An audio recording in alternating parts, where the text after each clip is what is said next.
All right, I'll get started. First, I want to wish John and the men's basketball team the best of luck against the Wolverines.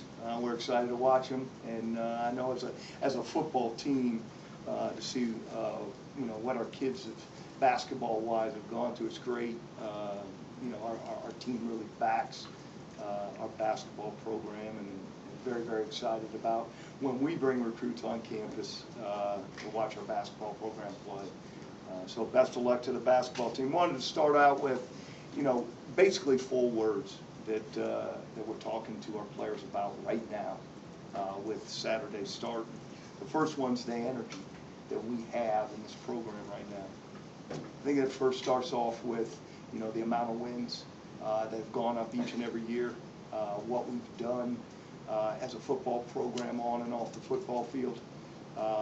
The energy of success, playing in a postseason, doing those types of things. So there's an energy with our program right now. The second thing that we always talk about is the momentum that we have in our program right now. We had really an outstanding second half of the season. When the games were on the line, we had to win them to give ourselves an opportunity to go play in a postseason bowl. So the Fighting Illini is back and working in progression to get the program better, and that's the momentum that we're carrying right now. The second thing we talk about is the focus. What is our focus for this football program?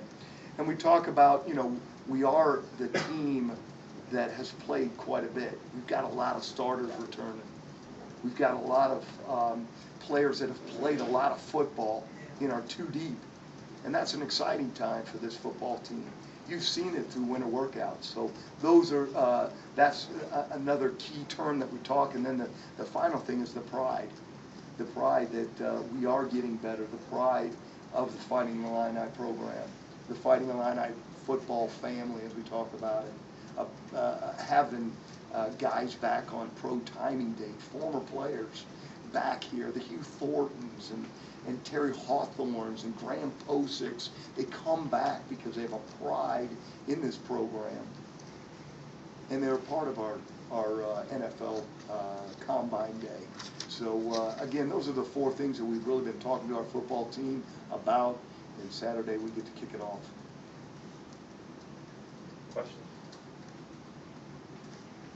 With the experience you have back in certain positions, does this spring feel different than other years for you? Sure does.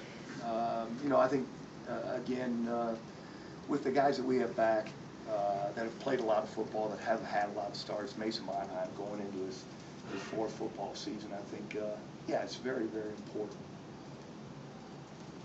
Any decision on defense coordinators, who's going to make the calls or anything like that? No, we've got 2 very capable, coordinators, and I think Mike has brought some new insight, as I even mentioned last night on the radio, with a Lovie Smith background and the respect that the NFL has for Lovie Smith, and the fact that Mike has coached with him quite a bit. I think that's just brings, it's going to bring bring something to our defense. The Friday night opener, how much discussion did you talk with, knowing that that's a high school football night, and how do you kind of rationalize that or balance that, knowing that we're going to have a decision to make? Yeah, I mean, again, it's a great opportunity for our football program to play on a Friday night, and I know that interferes with a high school football. Heck, my son's playing that night, so yes, it is going to affect me being able to watch my son. But it's not a regular thing that we're planning on doing. It's a once in a year type deal. I think it gives a great opportunity for us to open up on a holiday weekend on a September 4th and play a good Kent State football team. What are you wanting to see out of Chase Crouch this spring? Well, he having his second spring football, I think, again, we just had meetings with the offensive staff, stepping forward and talking about each individual player. Coach Cubitt has talked about him learning the game better, being in situations that he wasn't able to be in last year because he was redshirted, having the opportunity to lead, the other 10 football players on the football team each and every play.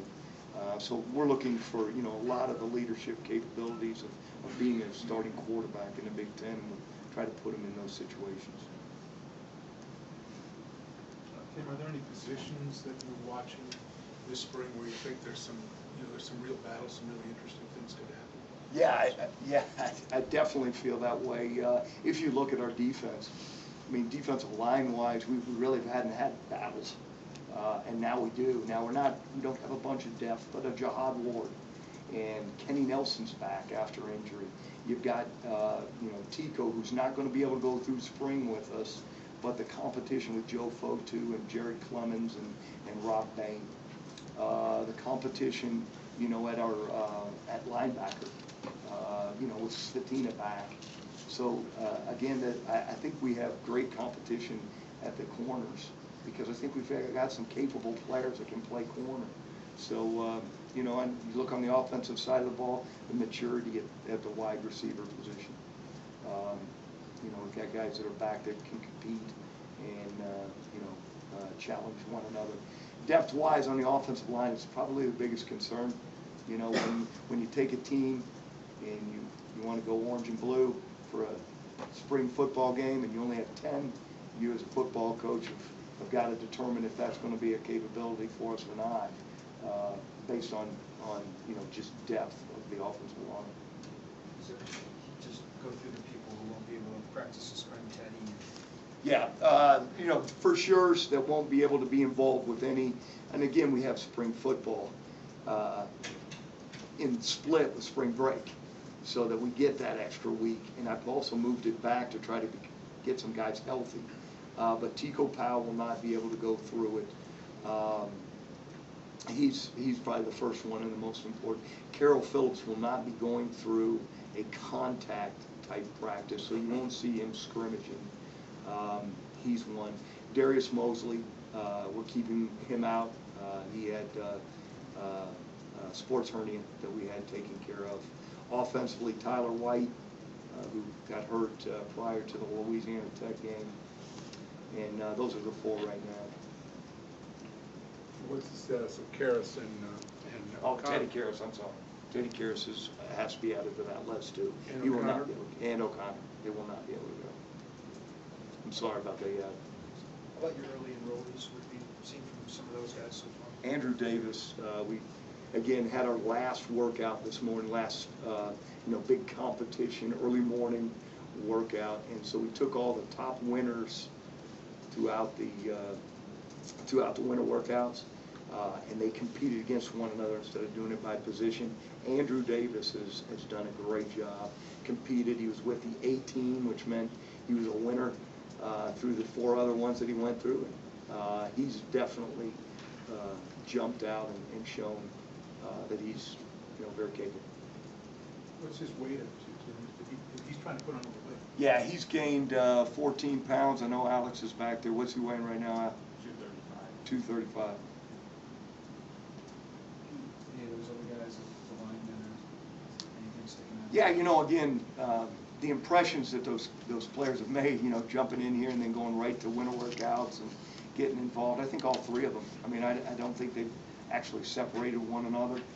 We put the pads on to see who separates themselves, but proud of the way the 3 offensive linemen have stepped in for us, and the running backs. What's the kicking situation like, both place kicking and punting? Well, Ryan Frame, you know, of course we haven't been with them to kick. We're not allowed to have a ball involved in any of the winter workouts. So they've been kicking on their own.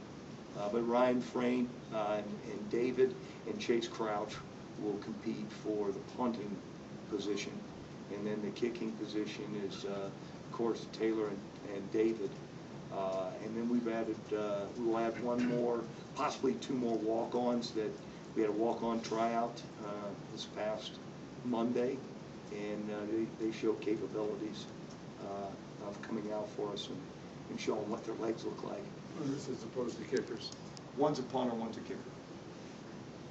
Shed a little bit of light defensively, just how this whole dynamic with adding Mike in as a co-defensive coordinator. Really doesn't do much. Are you taking the stuff that he's done before and incorporate, or are you Incorporate the same it, sure, stuff? exactly right. We're just trying to make our defense better, of course, and that's one of the things. But, no different than, what it was at Ohio State when I was there, and we had 2 defensive coordinators and 2 offensive coordinators. And when I was at Oklahoma State, they had, I think, 4 offensive coordinators at different titles.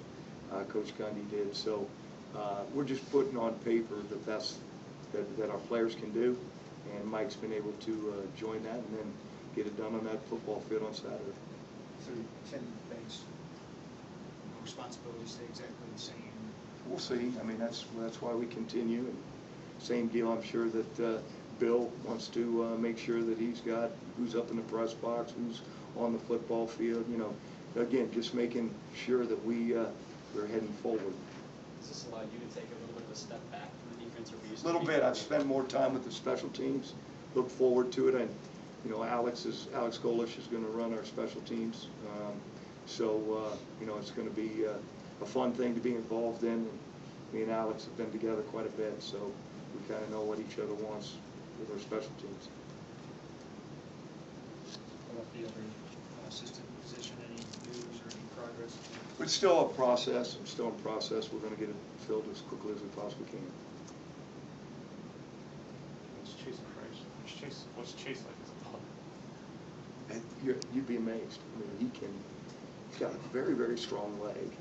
Of course, having a quarterback back there puts some things in mind for that defense. It's got to defend him, but very, very impressive leg. And then I think back in high school was a 42-yard average punter, somewhere above 40, I guess I'd say. Any worries about having your backup quarterback and punter? Not if he does it the best. I mean, that ends up being an offensive tool, really. When I think Justin Dubois did an outstanding job this year of helping us with field position. So he might be a number 2 quarterback, but he also could be that offensive threat back there by changing field positions. How much of a concern is quarterback depth for you as you enter spring? Well, I think that as we know that Chase has some capabilities. Of course, it's the learning portion of it that's important. Jimmy and Jeff George, of course, are going to be competing, to be that 3rd spot right now. And I think they, again, we haven't been with them with the football, but I'm very eager to see how they perform out on the football field. So it's not a concern. Is Jimmy full go health-wise? We're going to utilize him again, just in non-contact type, and then we'll see after spring break how much he can actually do more. You talk about maybe adding somebody after spring break, adding some of these players that are marginal at this. Right, exactly, Loren. Yeah, because there's some kids that we're not going to be able to practice this first week. We've got the week off. That's 2 more added weeks. If we could possibly bring them back if the doctors okay them in April.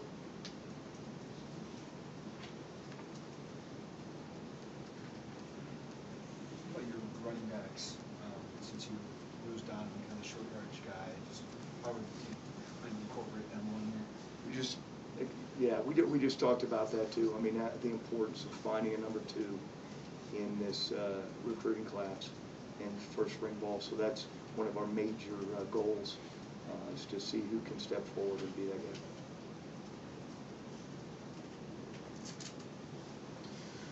We have any questions from the phone lines for Tim Beckman?